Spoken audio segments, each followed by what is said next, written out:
In today's video, I'm going to teach you how to create a simple yet powerful formula using Excel's power function. This function is incredibly useful when you need to calculate a number raised to the power of another number. Whether you're calculating compound interest, solving math or physics problems, or projecting financial trends, this tool is very handy. To begin, you'll want to open the Excel spreadsheet where you plan to perform this calculation. Once you've got your sheet open, take a moment to decide on the cell where you want the result of your calculation to appear. This step is crucial because selecting the right cell keeps your data organized and ensures that the result pops up exactly where you'd expect it to. Now that you've selected the perfect spot for your result, let's dive into creating the formula. Click on your chosen cell and begin by typing an equal sign. The equal sign is your way of telling Excel that you're about to enter a formula and it needs to perform a computation rather than just treat this as standard text. Following that, type the word power immediately after the equal sign and then open a parenthesis.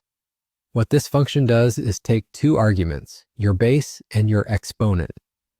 So inside the parentheses, start by typing the first number, which will be your base, or use a cell reference if your base value is stored in a particular cell.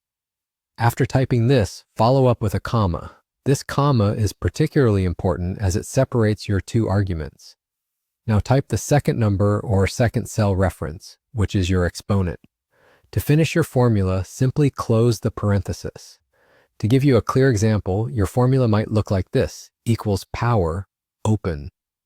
Parenthesis A2, comma, B2, close parenthesis. This means Excel will take the value found in cell A2 as the base and raise it to the power specified in cell B2 as the exponent.